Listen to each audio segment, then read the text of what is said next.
السلام علیکم ورحمۃ اللہ وبرکاتہ نحمدہ ونصلی علی رسولہ الکریم اما بعد فاعوذ باللہ من الشیطان الرجیم بسم اللہ الرحمن الرحیم رب اشرح لی صدری ویسر لی امری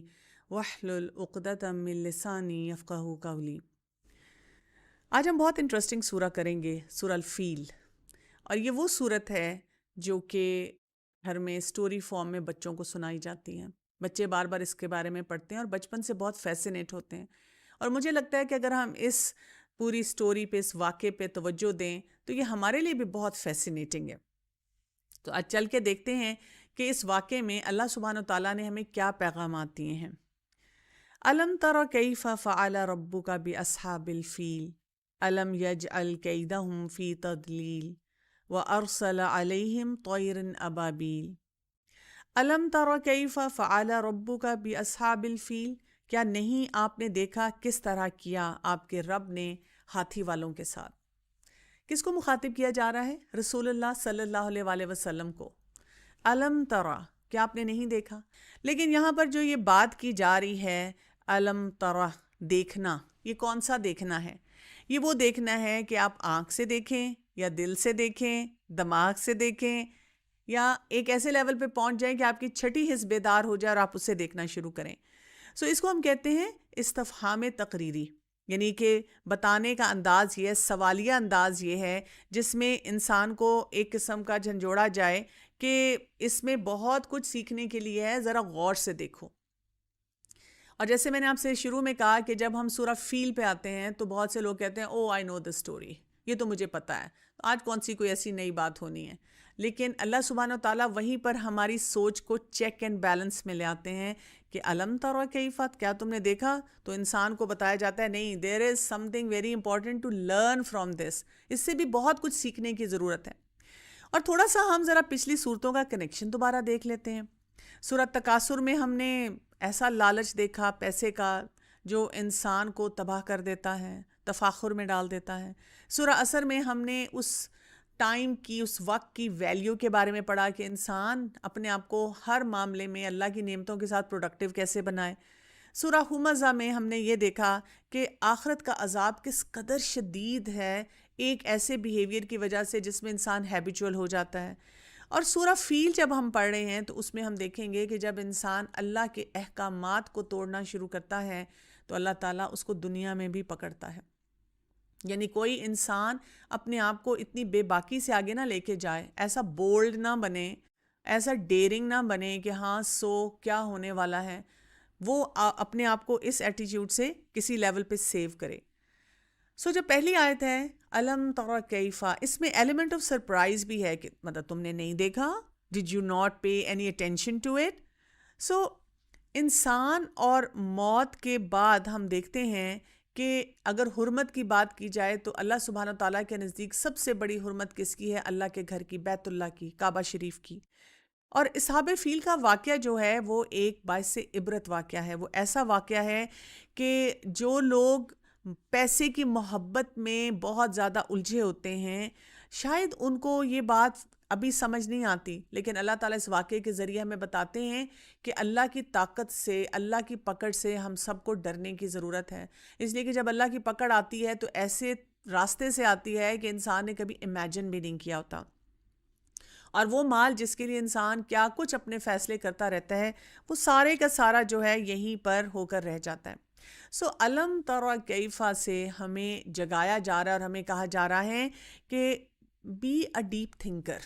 بی اے ڈیپ تھنکر، ایسے طریقے سے سوچنا شروع کرو کہ تمہیں چیزوں کی حقیقت سمجھ آئے، دنیا کی حقیقت سمجھ آئے، آخرت کی حقیقت سمجھ آئے۔ یعنی آپ مجھے بار بار، میرے لیے یہ بڑا فرسٹریٹنگ پوائنٹ بھی اکثر ہو جاتا ہے کہ جب بھی دنیا میں کچھ ہوتا ہے، کیونکہ یہاں پر اب ہم دنیا کی بات کریں نا، دنیا کا کوئی ایونٹ، ایسا بڑا ایونٹ جو لوگوں کی آنکھوں کے سامنے ہو رہا ہو، جس میں لوگوں کی پکڑ آ رہی ہو، جس میں اموات ہو رہی ہوں، جس میں لوگ پریشان ہوں، جس میں لوگ ہیلپ لیس فیل کر رہے ہوں کہ ڈسپائٹ دا فیکٹ ہمارے پاس اتنا کچھ ہے لیکن اب ہم کچھ نہیں کر پا رہے، ایسے موقع پر بھی اپنے آپ کو اللہ کے قریب لانے کے بجائے ہم ایک اپنے دل میں اور اپنے دماغ میں ایک دیوار کھڑی کر لیتے ہیں، اور وہ دیوار جو ہے وہ ہمیں یہ کنیکشن نہیں بلڈ کرنے دیتی کہ ہم دل میں اللہ کی محبت محسوس تو کریں. ہم یہ تو سوچیں کہ I am so power less in such scenario, بلکہ ہم کیا کرتے ہیں، ایسی ایسی بحثیں کرنا شروع کر دیتے ہیں کہ اچھا یہ بتا کے ہمیں یہ پروف کرنے کی کوشش کی جا رہی ہے کہ یہ بھی اللہ کی طرف سے ہوا ہے، اور ہم دوبارہ سائنٹیفک ریسرچز کی طرف جانا شروع کرتے ہیں کہ میرا لاجیکل مائنڈ یہ بتا رہا ہے کہ یہ اس وجہ سے ہوا، اور دل کو ہم نے مضبوطی سے بند کیا ہوا ہوتا ہے. تھوڑا سا اگر ہم اس کا پس منظر دیکھ لیں کہ یہ واقعہ جو تھا یہ ہوا کیسے تھا، اس میں ہم یہ دیکھتے ہیں کہ رسول اللہ صلی اللہ علیہ وسلم کی پیدائش سے 45 to 50 ایئرز پہلے کا واقعہ، اور اس میں ایسے تھا کہ جو یمن کا ایک بادشاہ تھا، اور اس نے وہاں پر اپنی پوری آرمی کو اور اپنے سارے کام کو بہت ایکسپینڈ کرا تھا، اور اس نے ابرہہ جو تھا، ایک اس کا سپہ سالار تھا، بہت بہادر انسان تھا، اس کو بہت سے ٹاسک دیے ہوئے تھے کیونکہ یہ عیسائی لیڈرشپ میں تھا. اس نے کیا کیا کہ وہاں پر ایک گرجا بنایا، اور ایک چرچ بنانے کے بعد اس کا ٹارگٹ یہ تھا کہ بہت سے لوگ وہاں پر آئیں اور وہاں پر آ کر جو ہے وہ اللہ کی عبادت کریں. لیکن اس نے یہ دیکھا، کیونکہ وہ بہت اس نے شاندار بنایا تھا اور اس کا بہت گرینڈیور تھا، اور جسے کہتے ہیں لوگ دنیا میں جاتے ہیں نا کئی دفعہ، کوئی چرچ ہو یا کوئی بلڈنگ ہو اس کو دیکھنے کے لیے اسپیشلی جاتے ہیں، تو وہ اس قسم کا ایک اس نے اسٹرکچر جو تھا وہ بلڈ کیا تھا. لیکن اس نے یہ دیکھا کہ جب وہ کمپیریزن میں دیکھتا تھا اور لوگ اس کو آ کے بتاتے تھے، تو لوگوں کا رجحان جو تھا بیت اللہ شریف یعنی کہ کعبہ شریف کی طرف جانے کا تھا، اور وہ اس گرجے کو کوئی اتنی ویلیو نہیں دیتے تھے. اس بات کا اس کو بہت تکلیف تھی اور اس کو سمجھ نہیں آتی تھی کہ اس مسئلے کو وہ کیسے حل کرے.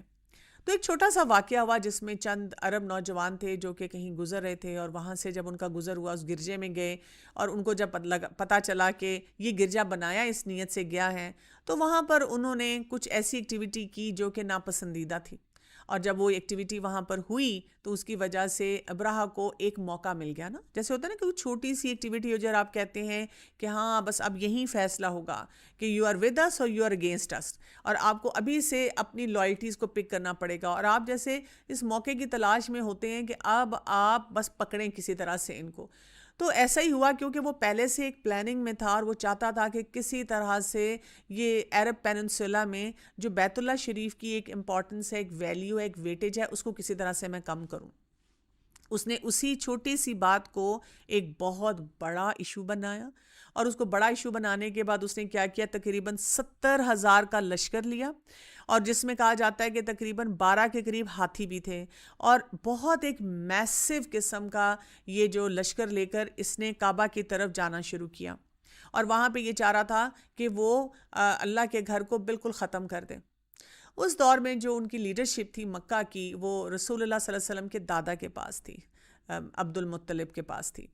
عبد المطلب کو جب یہ پتا چلا کہ ایسی تیاریاں ہو رہی ہیں تو لوگ بہت گھبرائے. لوگوں نے کہا کہ ہمارے پاس تو ایسے ریسورسز نہیں ہیں کہ ہم اس طرح کی جنگ کر سکیں. تو عبد المطلب جو تھے وہ ابرہہ سے ملے، اور اس کو انہوں نے کچھ گفٹس دیے، اور اس سے اچھی طرح سے بات کی، اور اس کو سمجھانے کی کوشش کی کہ اگر کچھ بچوں نے شرارت میں کچھ غلط ایکٹیویٹی کر دی ہے تو اس کو ہم ایشو نہ بنائیں، ایک اچھے سکون سے اچھے انداز سے ہم اپنے اپنے کاموں میں رہیں. اس پہ اس نے بہت مذاق اڑایا. اس پہ اس نے عبد المطلب سے کہا کہ اچھا تم جو ہو، تم ایک خدا کو مانتے ہو، اور تم مجھے یہ رشوت دینا چاہتے ہو، اور تم میرے ساتھ اس طرح کے معاملات کرنا چاہتے ہو، اور تم چاہتے ہو کہ تم اپنے آپ کو بچا لو. واہ واہ واہ. اس نے جب یہ سٹائل میں بات کی تو عبد المطلب نے کہا کہ ہاں میں تو ایک انسان ہوں، ایک انسانی کمزوری کے ساتھ آیا ہوں، میں تو لوگوں کے بارے میں سوچ سکتا ہوں، اور جہاں تک رہا تم بیت اللہ کی بات کر رہے ہو، اللہ کے گھر کی، تو جو اس کا اونر ہے، جو اس کا مالک ہے، وہ خود ہی اس کے بارے میں صحیح فیصلے کر سکتا ہے. مجھے اس کی طرف دیکھنے کی ضرورت نہیں ہے، وہ اپنے گھر کا خود نگران ہے، خود اس کو بچانے والا ہے. بہرحال وہ جو نیگوسیشنز تھیں ان کا کوئی فائدہ نہیں ہوا، اور عبد المطلب واپس آ گئے. اور جب وہ واپس آئے اور یہ لشکر بہت بڑا آ رہا تھا، تو عبد المطلب نے کیا کیا کہ سارے لوگوں کو کہا کہ آپ وہاں سے نکل کر اوپر جو وہاں پر پہاڑیاں تھیں ان کے اوپر چلے جائیں. اور جب وہاں گئے تو ادھر انہوں نے یہی دعا مانگی کہ اے اللہ ہم تیرے گھر کی حفاظت نہیں کر پا رہے، میرے رب تو اپنے گھر کی حفاظت فرما. اور ہم دیکھتے ہیں کہ اس وقت کیا ہوا کہ مکہ سے تھوڑی دوری وادی محصر تھی، اور وہاں پر جب یہ لشکر پہنچا اور پوری اپنی جاہ و جلال کے ساتھ اور گرینڈیور کے ساتھ اور لوگوں پہ روب ڈالتا ہوا آ رہا تھا، اور راستے میں کئی قبائل جو تھے انہوں نے کوشش بھی کی کہ کسی طرح سے اس کو روک سکیں، اس کو وہاں پہ فل سٹاپ لگا سکیں. کیوں؟ اس لیے کہ بیت اللہ شریف کی بہرحال اس پورے علاقے میں ایک بہت بڑی سٹینڈنگ تھی، اور اس سٹینڈنگ کو کوئی بھی ڈینائی نہیں کرتا تھا، چاہے وہ لوگ شرک میں پڑے ہوئے تھے، لیکن اللہ کے گھر کی وہاں پہ جانا، وہاں پہ عبادت کرنا، طواف کرنا، یہ ان لوگوں کا پورا کام تھا. لیکن جب وہ لشکر وہاں پہ آیا اور وہ نہیں باز آئے، تو ہم یہ دیکھتے ہیں کہ اللہ سبحانہ تعالیٰ کی طرف سے چند پرندے آئے اور انہوں نے آ کر اس پورے لشکر کو تباہ کر دیا. اور یہاں پہ جو فیل کی بات ہوئی ہے، ہاتھی کی بات ہوئی ہے، ہاتھی والے لشکر کی بات ہوئی ہے، تو ہاتھی ایسے ہے جیسے آپ کہیں کہ ہمارے پاس بالکل کوئی لیٹسٹ ٹیکنالوجی ہے نا، آپ کے پاس کوئی F-16 یا کوئی ایسے جیٹس ہیں جو کہ پوری دنیا میں کسی نے نہیں بنائے، یا ایسے کوئی میزائلز ہیں جو کہ ابھی لیٹسٹ ٹیکنالوجی میں آئے ہوئے ہیں اور ان کی رینج کتنی زیادہ ہے. تو اس زمانے میں جو فوج تھی اور اس میں ایک ہاتھی کا ہونا بھی بڑی بات تھی. کہاں یہ کہ ان کے پاس پوری ایک لائن تھی بہت بڑی جو کہ وہ ہاتھیوں کے ساتھ لے کر آئے تھے. اور کس کو؟ اللہ کے گھر کو اگر ہم ابھی بھی دیکھیں، ایک چھوٹا سا کیوبیکل کی شکل میں ایک گھر ہے اللہ کا، اور وہ لوگ جو کہ تھوڑے سے لوگ بھی اگر آتے، چند ہزار بھی آتے تو مقابلہ نہ کر سکتے مکہ کے، اور یہاں پہ وہ 70,000 کا بڑا ایک لشکر لے کر آیا. اب یہاں پہ ایک مائنڈ سیٹ ہے نا جو ہمیں پتہ چلتا ہے کہ اس نے کیا سوچا تھا کہ یہ جو پیسہ ہے، یہ جو پاور ہے، یہ کانٹیکٹس ہیں، یہ مجھے بچا سکتے ہیں. اور اس نشے میں جس انسان کے اندر یہ نشہ ہوتا ہے، یہ وہاں پر اس قسم کے فیصلے کرتا ہے. ان آیات پہ غور کرنے سے پہلے یہاں پر میں ایک اور پوائنٹ بھی آپ کو کلیئر کروں گی. بہت سے لوگ اس بات سے بھی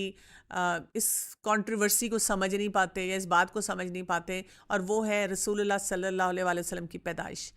اگر آپ اوتھینٹک سیرت کی کتابوں میں پڑھیں تو آپ کو یہ پتہ چلتا ہے کہ رسول اللہ صلی اللہ علیہ وسلم کی جو وفات ہے اس کا جو دن ہے اور مہینہ ہے وہ تو ہمیں پتہ چل رہا ہے. لیکن جہاں تک پیدائش کی بات ہے، اس کے درمیان ہسٹورینز جو ہیں وہ تھوڑا سا اختلاف کرتے ہیں. کیوں کرتے ہیں؟ اس لیے کہ آپ ایک چیز کو سمجھیں. جو عرب کلچر تھا اس میں ڈیٹ آف برتھ اور برتھ ڈے منانے کا رواج نہیں تھا کہ بچوں کی ڈیٹ آف برتھ انہوں نے مارک کرنی ہے، انہوں نے کوئی برتھ سرٹیفکیٹ بنوانا ہے یا اس کی بنیاد پہ سارے کام ہونے ہیں، اور برتھ ڈے منانے کا کوئی ایسا رواج نہیں تھا. لیکن آبویسلی رسول اللہ صلی اللہ علیہ وسلم جب پیدا ہوئے اور پیدائش کے بعد جب آپ کو نبوت ملی تو اب آپ کا سٹیٹس بہت بڑا تھا، اور اس وجہ سے جو آپ کی جو یہاں سے دنیا سے جانے کا وقت تھا اور وہ جو دن تھا اور وہ جو ڈیٹ تھی اس کو صحیح طرح سے آئیڈینٹیفائی کر کے نوٹ کیا ہوا تھا، اور اسی لیے وہ ہمارے پاس موجود ہے. لیکن رسول اللہ صلی اللہ علیہ وسلم کی پیدائش جو ہے اس کی کیلکولیشن اس بڑے واقعے سے کی جاتی ہے. جب ہم بات کرتے ہیں رسول اللہ صلی اللہ علیہ وسلم کی پیدائش کی ڈیٹ آف برتھ کی، تو ہم یہ دیکھتے ہیں کہ یہ جو عام الفیل کا واقعہ تھا، یہ وہ واقعہ تھا جو کہ آپ صلی اللہ علیہ وسلم کی پیدائش سے 45 to 50 ڈیز پہلے ہوا تھا. اب آپ دیکھیں یہ وہ واقعہ تھا جو کہ مکہ کی کمیونٹی کے سامنے ہوا تھا. اس کو کوئی ڈینائی نہیں کر سکتا، پوری دنیا تک بھی اس کی بات پہنچی ہے، سب کو پتا تھا کہ اتنا بڑا ایک واقعہ ہوا، اتنی بڑی فوج آئی ہے. یعنی ایک یہ ایسا ایونٹ تھا نا جو کہ گلوبل لیول پہ گیا تھا. اس سے ساتھ ریلیٹ کر کے لوگوں کو، کیونکہ وہ واقعہ یاد تھا اور اس کے دن انہوں نے کیلکولیٹ کیے ہوئے تھے، اس کی وجہ سے انہوں نے یہ کیلکولیٹ کیا کہ رسول اللہ صلی اللہ علیہ وسلم کا جو پیدائش ہے ان ڈیٹس پر ایکسپیکٹڈ ہے کہ وہ ہوئی ہے. اسی وجہ سے ہم دیکھتے ہیں کہ آپ صلی اللہ علیہ وسلم کی پیدائش کا دن جو ہے وہ 100% ہمیں نہیں پتہ، اور اس میں کسی کو اوفینڈ ہونے کی بھی ضرورت نہیں ہے. اللہ سبحانہ تعالیٰ نے کسی وجہ سے اس کو ہمارے سامنے 100% نہیں لایا، لیکن ہمیں ساتھ ساتھ یہ بھی بتا دیا گیا کہ اس واقعے کے ساتھ یہ لنکڈ ہے تاکہ ہمیں پتہ رہے کہ آپ صلی اللہ علیہ وسلم کی پیدائش کب ہوئی تھی. اب ہم دیکھتے ہیں کہ جب ہمیں یہ بات بتا دی گئی الم تر کیف فعل ربک باصحاب الفیل، کیا نہیں آپ نے دیکھا کس طرح کیا آپ کے رب نے ہاتھی والوں کے ساتھ. اللہ تعالیٰ چاہتے ہیں کہ ہم بڑی ڈیپر ویژن کے ساتھ دیکھیں کہ ایک انسان جو بہت ایروگنس کے ساتھ آتا ہے اس کے ساتھ کیا ہو جاتا ہے. اور پھر کیا کہا گیا، الم یجعل کیدہم فی تدلیل، کیا نہیں اس نے کر دیا ان کی چالوں کو بیکار. اس سے کیا پتہ چلتا ہے؟ اس سے یہ پتہ چلتا ہے کہ بہت سے لوگ جو ہیں بڑی بڑی پلاننگز کر کے آتے ہیں. قید کہتے ہیں نا کوئی خفیہ قسم کی تدبیر کرنا. رومن امپائر کو اگر ہم اوور آل دیکھیں کہ وہ بہت عرصے سے یہ کوشش کر رہی تھی کہ کسی طرح سے پوری تجارت اپنے کنٹرول میں لے لیں. یعنی ایک ہوتا ہے جو آپ کے سامنے ایونٹ ہو رہا ہوتا ہے یا آپ کے سامنے ایک کیس اسٹڈی پریزنٹ کی جاتی ہے جس کو بیس بنا کر کوئی بھی ورلڈ میں ایکٹیویٹی کی جاتی ہے, کسی پہ سینکشن لگائی جاتی ہے, کسی کے اوپر اٹیک کیا جاتا ہے, کسی کو اکاؤنٹیبل ٹھہرایا جاتا ہے. لیکن ایک وہ ہوتا ہے جو کہ بیک اینڈ پہ پوری گیم چل رہی ہوتی ہے, جس کو آج کے دور میں ہم کہتے ہیں کانسپریسی تھیوریز جو ہوتی ہیں. اور ہم یہ دیکھتے ہیں کہ جب انسان کے اپنے ذاتی اغراض آ جاتے ہیں نا, بزنس کے آ جاتے ہیں, پیسے کے آ جاتے ہیں, بینیفٹس کے آ جاتے ہیں, تو ایسی چالوں کو پلان کرنا جو ہے وہ بڑا آسان ہوتا ہے. اب کعبہ جو تھا, کیونکہ اس کی بہت مرکزی حیثیت تھی دین کے حساب سے, اس وجہ سے جو وہاں پہ مکہ کے رہنے والے لوگ تھے اور وہ جو قبائل تھے ان کی بھی بڑی رسپیکٹ تھی کہ یہ بیت اللہ کے جو ہیں وہاں پر اس کا خیال رکھنے والے ہیں, وہاں پر ان کے جو ہے ان کے پاس سارا اس کی کنجیاں ہیں. اس کے ساتھ ساتھ ہم دیکھتے ہیں کہ ایک اور بھی سٹیٹس آتا ہے, کیونکہ ان کا آنا جانا لگا رہتا تھا تو ان کی بزنس ٹرانزیکشن بھی اسی وجہ سے چلتے تھے. حالانکہ اگر ہم عرب پیننسولا کو دیکھیں تو ایز سچ ہسٹری میں یہ دیکھا جاتا ہے کہ وہاں پہ دو سپر پاورز تھیں, Roman empire and Persian empire, اور انہوں نے کبھی بھی اس پورے علاقے کو کوئی اتنی ویلیو نہیں دی. انہوں نے کہا یہاں پہ تو جو لوگ رہتے ہیں وہ بدو سٹائل ہے نا, نومیڈک لائف سٹائل گزارتے ہیں, اور اس وجہ سے وہ اس کو صرف ایز اے روٹ استعمال کرتے تھے. لیکن اب انہوں نے دیکھنا شروع کیا کہ بیت اللہ کے ہونے کی وجہ سے اب یہ علاقہ جو ہے فلرش کرتا چلا جا رہا ہے. سو حملے کی وجہ کچھ اور تھی اور بہانہ جو تھا وہ کسی اور بات کو بنایا گیا. سو کیدہم کی جب بات ہم کرتے ہیں تو اس میں کیا ہوتا ہے کہ ایک بڑا ہڈن پلان اور ہڈن ایجنڈا ہوتا ہے. ذرا سا کنسپریسی تھیوریز کے بارے میں بھی دیکھ لیتے ہیں کہ دنیا میں کس کس طرح کی کنسپریسی تھیوریز ہوتی ہیں. ایک کنسپریسی تھیوری ہوتی ہے جس کو ہم کہتے ہیں اینیمی آؤٹ سائڈ. یعنی یہ تھیوری یہ بتاتی ہے کہ جہاں پہ بھی آپ رہ رہے ہیں, جس کمیونٹی کا بھی آپ حصہ ہیں, باہر کے لوگ جو ہیں آپ کے بارے میں کوئی کنسپریسی پلان کر کے اب آپ کو اس میں گھیر لیتے ہیں. پھر ہمارے پاس اینیمی ودن بھی ہوتا ہے, جس میں وہ جو کانسپریسی کرنے والے لوگ ہوتے ہیں وہ ہمارے اندر موجود ہوتے ہیں, یا تو وہ امپلانٹ کیے جاتے ہیں یا یہ ہوتا ہے کہ وہ ہماری طرح ہی رہ رہے ہوتے ہیں اور پھر وہ غلط کام کرتے ہیں. جیسے ہم دیکھتے ہیں منافقین بھی اس سوسائٹی میں ایسا ہی رول پلے کرتے تھے کہ لوگوں کے درمیان رہ کے کہتے تھے ہم مسلمان ہیں, اور اس کے بعد وہ پھر غلط قسم کی ساری پلاننگ کر کے ہمیشہ مسلمانوں کے لیے پرابلمز کریٹ کرتے تھے. پھر ایک ہوتا ہے اینیمی ابو, یعنی جو اس زمانے کے کوئی پاورفل لوگ ہوتے ہیں, کوئی سپر پاور ہوتی ہے, اب وہ اپنے سے نیچے والوں کو دبانے کے لیے, سپریس کرنے کے لیے ہر وقت کوئی نہ کوئی چیز پلان کرتے رہتے ہیں, اور یہ ان کی کنسپریسیز ہوتی ہیں. پھر اینیمی بلو بھی ہوتا ہے, جس میں ہم دیکھتے ہیں کہ جو نیچے لوگ ہیں وہ جب فرسٹریٹ ہونا شروع ہو جائیں تو وہ کچھ پلان کریں. جیسے بہت سی یہ جو لوگ جب ریوولٹ کرتے ہیں, جیسے فرینچ ریولیوشن کے بارے میں بھی ہم بات کرتے ہیں, تو وہ وہی لوگ تھے جو پس رہے تھے. اسی طرح بنی اسرائیل کے بارے میں جب ہم بات کرتے ہیں تو جب ایک غلام قوم کو بہت پیسا جاتا ہے تو وہ بھی کچھ چیزوں کو پلان کرنا شروع کر دیتے ہیں اور کنسپریسی کرتے ہیں تاکہ وہ جو ان کے اوپر لوگ بیٹھے ہوئے ہیں ان کا تختہ جو ہے وہ الٹ دیں. اور پھر ہم دیکھتے ہیں کہ بینوولنٹ قسم کی بھی کنسپریسیز ہوتی ہیں, جس میں ایسے فورسز سے لوگوں کو کام کروایا جاتا ہے, لوگوں کو یہ کہا جاتا ہے کہ ہم امن کی بہت ساری ویوز لے کر آ رہے ہیں اور ہم آپ کے لیے بہت سی خیر لے کر آ رہے ہیں, لیکن ایکچوئل ان کا جو پورا پلان ہوتا ہے وہ کیا ہوتا ہے, بہت سارے فساد کرنے کا ہوتا ہے. سو ہمیں بیسیکلی یہ ایک یہاں پہ یہ بھی پتہ چلتا ہے کہ اللہ تعالیٰ جو اس آیت کو اگر آپ دیکھیں کیا آتا ہے, علم یجعل کیدہم فی تدلیل, کیا نہیں اس نے کر دیا ان کی چالوں کو بیکار. یعنی بہت سے لوگ کیا کرتے ہیں, سارا دن صبح اٹھے, منہ ہاتھ دھویا اور بیٹھ گئے, اچھا جی آج کی کنسپریسی تھیوری کون سی ہے, ذرا میں اس پہ نظر ڈالوں. ہمیں اللہ تعالیٰ نے اس قسم کی بیکار چیزوں میں بہت زیادہ اوور انڈلج ہونے سے بچایا ہے. دیکھیں اگر مجھے کسی کی کنسپریسی تھیوری پتہ چل بھی گئی تو سو واٹ, صرف میرے دل میں جلن کوڑن آئے گی, مجھے اریٹیشن ہوگی, مجھے لگے گا میں کسی طرح سے اس کو ہینڈل کروں, کیا کروں, اور آئی فیل ہیلپ لیس, اور میری انسیکیورٹیز بڑھتی جائیں گی. لیکن اگر میں اسی کنسپریسی تھیوری کے بارے میں اگر کوئی کر بھی رہا ہے تو میں اپنے آپ کی پروٹیکشن لوں, صبح شام کی دعائیں, حفاظت کی دعائیں, اسی طرح سے اپنے تقوی اور ایمان پہ کام کروں, کیونکہ اللہ سبحانہ و تعالیٰ نے اس واقعے کے ذریعے ہمیں بتا دیا جو مرضی کنسپریسی کرے میرے خلاف, آپ کے خلاف, جب اللہ تعالیٰ کا فیصلہ آ جائے گا تو کوئی ہمیں کچھ نقصان نہیں دے سکے گا. اور اسی لیے اللہ تعالیٰ نے کیسے اس کنسپریسی سے بچایا, وَأَرْسَلَ عَلَيْهِمْ طَيْرًا أَبَابِيلَ, اور اس نے بھیجے ان پر پرندے جھنڈ کے جھنڈ. ابابیل اکثر لوگ سمجھتے ہیں کہ شاید ایکچوئل ابابیل تھی, لیکن عربک میں اگر ہم دیکھیں تو کسی بھی برڈ جو ہوتا ہے اس کو کہا جاتا ہے, جو ہے یہ ابابیل کا لفظ اس کے لیے استعمال کیا جاتا ہے. اب آپ تھوڑی دیر کے لیے سوچیں کہ کیا فوج ہے، 70,000، 12 اس کے اندر ہاتھی، اور اس صورت کا نام بھی اسی لیے ہم دیکھتے ہیں فیل ہے کہ اللہ تعالیٰ بتا رہے ہیں کہ اتنا گرینڈیور تھا، اتنا گرینڈیور تھا، ایک ہاتھی کو اگر آپ دیکھ لیں کہ وہ کیا کچھ کر سکتا ہے. اور اس سارے سینیریو میں ہمیں کیا بتایا جا رہا ہے، ایک چھوٹی سی آبجیکٹ جو تھی اللہ تعالیٰ کی طرف سے آئی اور اس نے آ کر کیسے اٹیک کیا. کہا جاتا ہے کہ اس کی چونچ میں ایک جو تھا پتھر تھا، اور اس کے جو یہ ہے کلاز ہیں اس کے اندر اس نے جو ہے پکڑے ہوئے تھے 2 پتھر، اور اس کے ذریعے اس نے جو ہے وہ پتھر جو تھے وہ پورے پھینکے.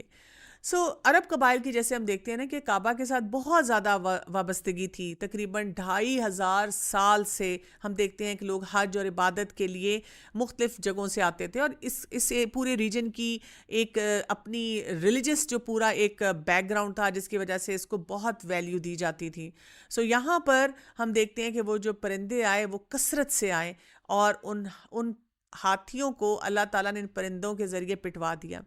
اللہ سبحانہ وتعالیٰ جب کسی کی پکڑ کرنا چاہتا ہے تو ہم یہ دیکھتے ہیں کہ چھوٹی سی چھوٹی چیز بھی جو ہے وہ اس پکڑ کی طرف چلی جاتی ہے. اور اسی لیے آگے کہا گیا، آیت نمبر 3 کو دیکھیں، وَأَرْسَلَ عَلَيْهِمْ طَيْرًا أَبَابِيلَ، اور آیت نمبر 4 تَرْمِيهِمْ بِحِجَارَةٍ مِّن سِجِّيلٍ، جو پھینکتے تھے ان پر پتھر کنکر کی قسم کے.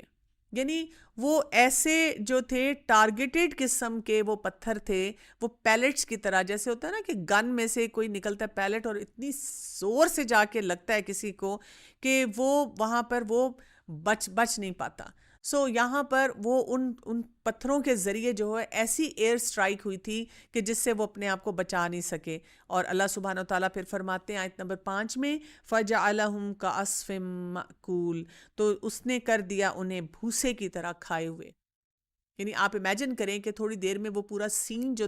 تھا وہ وہاں پہ بدل گیا، اور وہاں پہ وہ جو اللہ کے گھر کو جس طرح سے اٹیک کرنے کے لیے آ رہے تھے، ایسی میسیو قسم کی ڈسٹرکشن ہوئی کہ وہ بالکل سب کچھ ختم ہو کے رہ گیا. ہم دیکھتے ہیں کہ جو اہل مکہ تھے اس وقت، جیسے ہم دیکھ رہے ہیں کہ بہت خوف زدہ ہو گئے تھے اور وہ پہاڑوں کی طرف چلے گئے تھے، لیکن اللہ سبحانہ وتعالیٰ نے ان کو جو ہے وہاں پر بالکل ڈسٹروائے کر دیا. اپنی آنکھوں کے سامنے کوئی ڈسٹرکشن انسان دیکھتا ہے تو انسان کو واقعی سمجھ آتی ہے کہ یہاں پر کتنی ایک اہم چیز ہے جس کو ہمیں دیکھنے کی اور سمجھنے کی ضرورت ہے. یہاں پر ہمیں یہ پتہ چلتا ہے کہ اللہ سبحانہ وتعالیٰ کے نزدیک اپنے گھر کی بہت ویلیو ہے، اور اللہ سبحانہ تعالیٰ کے نزدیک وہ لوگ جو اس گھر کے متولی ہیں، اس کو سنبھالنے والے ہیں، اس کی کیئر کرنے والے ہیں، ان کی بھی بہت ویلیو ہے. اور قریش کو اگر ہم دیکھیں خاص طور پہ، تو یہاں اللہ سبحانہ وتعالیٰ نے ہمیں یہ بھی دکھا دیا کہ وہ جو علاقہ ہے وہاں پہ دیکھیں کتنے پروفٹس آئے ہیں، اور پروفٹس آنے کی وجہ سے وہاں پہ جو اتنی رچ ہیریٹیج ہے اس کو اللہ سبحانہ وتعالیٰ نے محفوظ کیا. پھر یہ کہ خلافت کا سلسلہ جو ہے وہ وہاں سے شروع ہوا. پھر ہم یہ بھی دیکھتے ہیں کہ جو کعبہ کی کنجیاں تھیں وہ بھی ان کے پاس تھیں. ہم یہ بھی دیکھتے ہیں کہ ان کو کہا جاتا تھا قریش کو سقایا، کہ وہ پانی پلانے والے لوگ تھے. اور اس میں یہ کہ بہت زیادہ وہ دین کا جو کام ہو رہا تھا وہاں پر، ان سب کو اللہ تعالیٰ نے وہاں پہ محفوظ رکھا. پھر ہمیں یہ بھی پتہ چلتا ہے کہ یہ وہ علاقہ ہے، جب ہم کعبہ کی حرمت کی بات کرتے ہیں کہ یہاں پر کسی چیز کو کاٹنا، کسی چیز کو شکار کرنا، کسی کو نقصان دینا، اللہ تعالیٰ نے قیامت تک کے لیے اس علاقے کی حرمت رکھی ہے. اور وہاں پر جو ہے کوئی گھاس بھی نہیں کاٹ سکتا. ایون انسانوں کی حرمت کا جو ہے لحاظ کیا گیا ہے، اور کہاں یہ کہ کچھ لوگ وہاں پر آ کے جو اللہ کی حدود ہیں ان کو توڑنے کی کوشش کریں. اللہ سبحانہ وتعالیٰ اپنے اس پورے سسٹم کو بچانا جانتا ہے، اور اللہ تعالیٰ بچا کے بھی رکھتا ہے. یہاں پہ ہمیں ایک اور بات بھی سمجھ آنی چاہیے جب ہم اس پورے واقعے کو پڑھتے ہیں، کہ اگر ہم کسی بھی ایول انٹینشن کے ساتھ جا کر کوئی معاملہ کریں گے، یعنی ہم سامنے تو جسے کہتے ہیں سٹیج پہ ایک اور طرح کی پرفارمنس دے رہے ہیں اور ایک اور چیز کو ریزن بنا رہے ہیں، لیکن بیک اینڈ پہ ہمارے اپنے کوئی انویسٹڈ انٹرسٹ چل رہے ہیں. یہ ہمارا انڈیویجولز کے ساتھ بھی ہوتا ہے. ہمیں کوئی ایک انسان برا لگتا ہے اور ہم اس کو کسی صورت میں معاف کرنے کے لیے تیار نہیں، اور ہم جان کر اس کو مختلف معاملات میں اکاؤنٹ اکاؤنٹیبل ٹھہرانا شروع کر دیتے ہیں، لیکن بیک اینڈ پہ نا پیچھے سے ہمارے کوئی اور انویسٹڈ انٹرسٹ ہوتے ہیں جس کی وجہ سے ہم ایسے فیصلے کر رہے ہوتے ہیں. یہ نیشنل لیول پہ بھی ہوتا ہے، یہ کمپنیز میں بھی ہوتا ہے، یہ انٹرنیشنل لیول پہ بھی ہوتا ہے. سو اللہ سبحانہ و تعالیٰ چاہتے ہیں کہ ہم اپنے اس مائنڈ سیٹ کو بھی فکس کریں، اس لیے کہ اگر ہم صرف پیسے کے لیے، کسی وقتی گین کے لیے، جاہ و جلال کے لیے، اپنی پاور کے ڈسپلے کے لیے، اپنے پولیٹیکل گین کے لیے کوئی بھی کام کریں گے جس سے لوگوں کو نقصان ہوگا، تو اللہ سبحانہ و تعالیٰ جو ہے ہم سے زیادہ پاورفل ہے. اور اللہ تعالیٰ کی طرف سے جب دنیا میں ڈسٹرکشن آتی ہے تو وہ ایسی ڈسٹرکشن ہوتی ہے کہ کوئی اس کو میچ نہیں کر سکتا. اس کے ساتھ ایسی مزری آتی ہے غلط کام کرنے کی وجہ سے کہ انسان جو ہے بے بس ہو کے رہ جاتا ہے، اور وہ ایسی ان ایکسپیکٹڈ طریقے سے آتی ہے کہ انسان نے کبھی امیجن بھی نہیں کیا ہوتا، اور ایسی وہ چیز ہوتی ہے جس کو انسان نے کبھی ویلیو بھی نہیں دی ہوتی. ہم آج کے کرنٹ ٹائمز میں دیکھ لیں کہ جس طرح سے یہ ایک وائرس ہے، اور وائرس نے جو اٹیک کیا ہوا ہے، اب اس کے بارے میں بھی کتنی کنسپریسی تھیوریز ہے نا. کوئی کہتا ہے یہ لیب میں مینوفیکچر ہوا، کوئی کہتا ہے یہ بایولوجیکل وار تھا اور تھوڑا سا ایکسپیریمنٹیشن تھی اور اس کی وجہ سے ہو گیا، کوئی کہتا ہے ویکسین کو کرنے کے لیے اور اس کے ذریعے جو ہے لوگوں کو کنٹرول کرنے کے لیے کیا جا رہا ہے، کوئی کسی چیز کے ساتھ اٹیچ کر رہا ہے، کوئی کسی چیز کے ساتھ اٹیچ کر رہا ہے. لیکن ہر شخص جو باتیں کر رہا ہے ان میں سے چند ہی لوگ ہیں جو اس حقیقت کو سوچنے کی کوشش کر رہے ہیں کہ ٹیکنالوجی کے اس دور میں جب ہم کسی بھی دیندار انسان کا صرف اس لیے مذاق اڑاتے تھے کہ وہ ہاتھ دھوتا ہے، وہ وضو کرتا ہے، وہ طہارت کا خیال رکھتا ہے، اور ہم کہتے تھے ان کی تو دوڑ مسجد تک لگی رہتی ہے اور ہم تو چاند پہ پہنچ گئے ہیں. لیکن اب وہ چاند پہ پہنچنے والے کیا کر رہے ہیں؟ وہ اسی طرح ہاتھ دھونے کی کوشش کر رہے ہیں. اور وہ لوگ جو کہ حجاب والی عورت کا مذاق اڑاتے تھے ان سب نے اپنے چہرے کور کر لیے ہیں، اور نہ چاہتے ہوئے ان کو کور کرنا پڑ رہا ہے. لیکن کیا ہم اس حقیقت کے بارے میں سوچ رہے ہیں کہ ہم کیوں اتنے بے بس ہو کے رہ گئے ہیں؟ ہمیں اس وقت کیا کرنے کی ضرورت ہے؟ یعنی ایسے جو واقعات ہوتے ہیں ہمیں کیا بتاتے ہیں؟ ہمیں یہ بتاتے ہیں کہ ہم نہ صرف اپنی حقیقت کے بارے میں سوچیں بلکہ یہ بھی ہم یاد رکھیں کہ اللہ سبحانہ تعالیٰ کی جب پکڑ آتی ہے تو ایسے ہی آتی ہے. یہ وہ وقت نہیں ہوتا کہ اس وقت ہم ایسی بحثیں کریں، ہم اوفینڈ ہو جائیں. اگر کسی نے کوئی بھی بات کہہ دی کہ کسی پلیٹ فارم سے ہمیں پتہ چلے کہ دیکھیں یہ حدیث یہاں فٹ ہوتی ہے، ہم جھوٹ بول رہے ہیں، ہم دھوکے دے رہے ہیں، ہم یہ غلط کام کر رہے ہیں، وہ غلط کام کر رہے ہیں، تو ہمیں یہ ماننے کی ضرورت ہے. اس وقت ہمیں اپنے دلوں کو کھولنے کی ضرورت ہے. اور اگر ہمیں لگتا ہے کہ ہمارے دل نہیں کھول رہے تو اس سے پچھلی صورت کو پڑھیں، ہم وہ والے غلط کام تو نہیں کر رہے. اور اگر ہمیں ابھی بھی سمجھ نہیں آ رہی اس سے پچھلی صورت کو پڑھیں، اس میں کیا پیغامات ہم نے سیکھے تھے، کہیں ہم وہ کام تو جو کرنے والے ہیں وہ کر رہے ہیں یا نہیں کر رہے. اور اس سے پیچھے پیچھے جاتے جائیں اور سارے پیغامات کو انٹرنلائز کرتے جائیں، اور سوچیں کہ کسی مومنٹ میں بھی ہمیں اللہ کا بندہ بن کے رہنے کی کس طرح ضرورت ہے. اگلی صورت کی طرف چلتے ہیں. سورہ قریش. بسم اللہ الرحمن الرحیم. لإلاف قریش إلافهم رحلة الشتاء والصيف. لإلاف قریش مانوس کرنے کے لیے قریش کو، مانوس کرنا انہیں سفر سے، سردی کے اور گرمی کے. ہم دیکھتے ہیں کہ اللہ سبحانہ و تعالیٰ نے اس صورت میں قریش کی بات کی ہے. اور قریش کے بارے میں اگر ہم دیکھیں اور تھوڑی سی ان کی اگر ہسٹری کو تھوڑا سا ایکسپلور کریں تو بہت ہی انٹرسٹنگ ہسٹری ہے جو کہ ہمارے سامنے آتی ہے. اس میں ہم یہ دیکھتے ہیں کہ اولاد اسماعیل سے جو ایک ان کے بیٹے تھے قیدار، اور وہاں کی نسل سے نکل کر کچھ قبائل کا مجموعہ تھا جو کہ نضر بن کنانہ سے تھے، اور یہ جو تھے قبیلہ تھا یہ کعبہ کے متولی تھے. اور عرب میں ان کی بہت عزت بھی تھی، ان کے پاس سرداری بھی تھی، اور اس پورے خطے میں ہم دیکھتے ہیں کہ ان کی ایک پوری ڈومین تھی. یعنی لوگ ان کو ایکسیپٹنس دیتے تھے کہ یہ وہ لوگ ہیں جنہوں نے بہت کچھ اچیو کیا ہوا اس دنیا میں رہتے ہوئے. لیکن ہم یہ بھی ساتھ ساتھ دیکھتے ہیں کہ یہ وہ علاقہ تھا جہاں پر کبھی بھی کسی اور غیر قوم کا جو ہے قبضہ نہیں ہوا. قریش کی بات اللہ سبحانہ و تعالیٰ نے یہاں پہ کی، اور ہم دیکھتے ہیں کہ اس سورت کا نام بھی جو ہے وہ قریش پہ رکھا گیا، یعنی ان کو ایکنالج کیا گیا. اگر بیک گراؤنڈ دیکھیں اس کا تو قاف را شین قریش کا جو آتا ہے،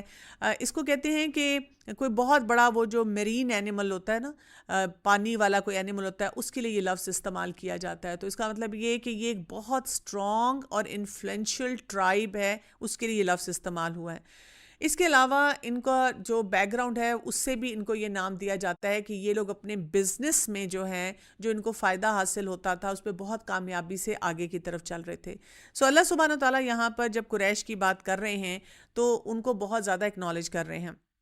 ایک حدیث میں رسول اللہ صلی اللہ علیہ وسلم جب اپنی پروجنی کی بات کرتے ہیں تو وہ کہتے ہیں اللہ chose Kinana from my progeny of Ismail, پھر وہاں سے چنا قریش کو، اور پھر اس کے بعد جو ہے بنی ہاشم کو فرام قریش، اور پھر اس کے بعد چوز می فرام بنی ہاشم۔ سو ہم دیکھتے ہیں کہ یہ جو نسل در نسل ایک خیر تھی، اور اللہ سبحانہ تعالیٰ کی پلاننگ کے مطابق کس طرح سے رسول اللہ صلی اللہ علیہ وسلم جو تھے وہ وہاں پر آئے۔ پھر ہم یہ بھی دیکھتے ہیں کہ رسول اللہ صلی اللہ علیہ وسلم نے بھی کئی مواقع پہ قریش کے ساتھ کیسے بات کی، جیسے بہت ایک مشہور وہ واقعہ آتا ہے کہ آپ صلی اللہ علیہ وسلم جو تھے ایک جو تھا پہاڑی کی چوٹی کے اوپر کھڑے ہوئے تھے، اور وہ آوازیں دے دے کے بلا رہے تھے کہ بنی کعب، اور ان کو کہہ رہے تھے کہ تم اپنے آپ کو آگ سے بچاؤ۔ پھر بنی عبد المناف سے کہہ رہے تھے کہ اپنے آپ کو آگ سے بچاؤ۔ بنو ہاشم کو بلا رہے تھے، ان کو کہہ رہے تھے اپنے آپ کو آگ سے بچاؤ۔ بنو عبد المطلب کو بھی یہی پیغام دے رہے تھے، اور پھر اپنی پیاری بیٹی فاطمہ سے کہہ رہے تھے کہ اپنے آپ کو آگ سے بچاؤ، کیونکہ میں تمہارے کسی کام نہیں آ سکوں گا اس وقت۔ یعنی ان کو بار بار آوازیں دے کر سمجھا رہے تھے کہ کیا کام کرنے کی ضرورت ہے۔ قریش کی جب ہم بات کرتے ہیں تو ایک اور حدیث میں ہمیں بڑی انٹرسٹنگ بات پتہ چلتی ہے۔ رسول اللہ صلی اللہ علیہ وسلم نے ارشاد فرمایا کہ جو بہت بہترین خواتین ہیں وہ ہیں جو کہ اونٹ کی سواری کرتی ہیں، اور اس میں بھی بہت بہترین خواتین کون سی ہیں جو کہ قریش سے تعلق رکھتی ہیں، اور ان کی تعریف کیا کی گئی تھی؟ یہ وہ ہیں جو کہ بچے پیدا کرنے والی ہیں اور اپنے شوہر کی سارے مال کی حفاظت کرنے والی ہیں۔ سو قریش کی خواتین کی بھی جو کوالٹیز ہیں ان سے ہمیں بہت کچھ پتہ چلتا ہے۔ تو یہاں پہ کہا جا رہا ہے لی ایلاف قریش، یہاں پہ بات کی جا رہی ہے قریش کی، اور کہا جا رہا ہے مانوس کرنے کے لیے قریش کو، یعنی قریش کے لیے کیا ہے؟ لی ایلاف کہتے ہیں وہ والی محبت جس میں دو لوگ جو ہیں وہ ایک دوسرے کے امپیکٹ کو جو ہے وہ سمجھ سکیں، اور یعنی کہ اور اس سوسائٹی کے لیے کمفرٹ زون ہو کہ ہر شخص ان کے بارے میں بہت اچھا گمان کرتا ہو، اور لوگ ان کے بارے میں بہت اچھی فیلنگ رکھتے ہوں۔ پھر ابھی ہم نے سورہ الفیل دیکھی، اور اس کے بعد سورہ قریش آ رہی ہے، تو یہاں پہ ہمیں یہ بھی پتہ چلتا ہے کہ اس ایونٹ سے جو اللہ سبحانہ و تعالیٰ کا ایک کنیکشن لوگوں کے ساتھ، ان کے لیے خیر خواہی اللہ تعالیٰ کی طرف سے ان کی جو پروٹیکشن آئی، وہ بھی لوگوں نے محسوس کی کہ اللہ تعالیٰ نے اتنا بڑا ان کے لیے سٹیٹس رکھا کہ کس طرح سے ایک پرندہ